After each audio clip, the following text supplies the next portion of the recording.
By far the best investment you can make is in yourself. I mean, for example, communication skills. I tell the students that come that they're going to graduate schools and business, and they're learning all these complicated formulas and all that. If they just learn to communicate better, and both in writing and in person, they increase their value at least 50%. If you invest in yourself, nobody can take it away from you. If I gave you a car, and it'd be the only car you get in the rest of your life, you'd take care of it like you can't believe it. Any scratch, you'd fix that moment. You'd read the owner's manual. You'd keep a garage and do all these things. And you get exactly one mind and one body in this world. And you can't start taking care of it when you're 50. By that time, you'll have rusted out if you haven't done anything. So you should really make sure that you just remember that you just got one mind and body to get through life with and to do the most with it. What about life advice? Well, life advice is, the most important thing is really who you associate with. You want to associate with people that are better than you are. I mean, basically, you'll go in the direction of the people that you associate with, and you want to have the right heroes. You want people, if you want to emulate somebody, you better pick very carefully who you want to emulate. And obviously, you can't pick your parents. They're going to have an enormous influence on you, but you don't get a choice on that. But you get choices as you go down the line, and who you admire, who you want to copy, and the most important for most people in terms of that decision is their spouse. It's also important in terms of a partner in business, but the partner in life is the most important one. You want to pick a spouse that's better than you are.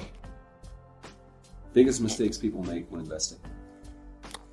Well, they try to, they just don't realize that all you have to do is just buy a cross-section of America and then never listen to people like me or read the papers or do anything subsequently. They think that because you can trade, you should trade. You buy a farm, you buy an apartment house, you can't resell it tomorrow, and the cost of moving around. Now you get something handed to you, liquidity, which is instant. You can sell, and the cost of doing it are pennies, compared to other kinds of investment activity. So because they can so easily move around, they do move around, and moving around is not smarter than investing. You have a pretty cool morning routine regarding what you have for breakfast and how prosperous you feel. What is that? I eat exactly what I like to eat.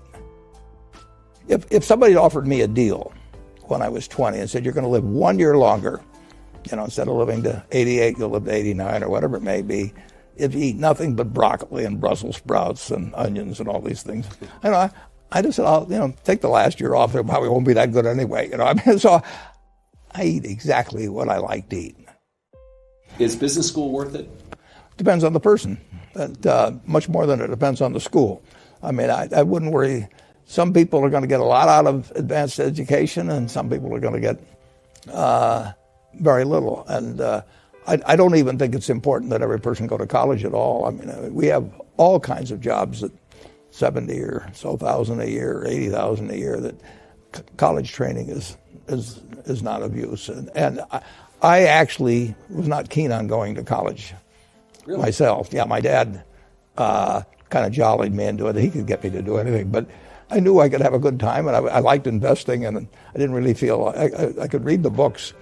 It's a big commitment to take 4 years, and the cost involved, and maybe the loans involved, and everything. And I think, depending on what your interests are in life, I don't think it's for everybody. I think it's for a lot of people, but there ought to be a reason you're going, and I didn't really see much reason.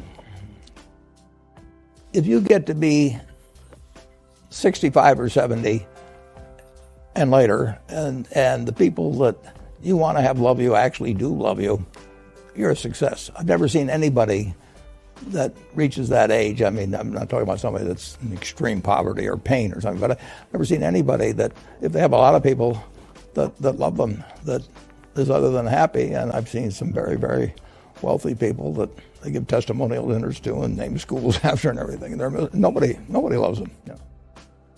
By far the best investment you can make is in yourself.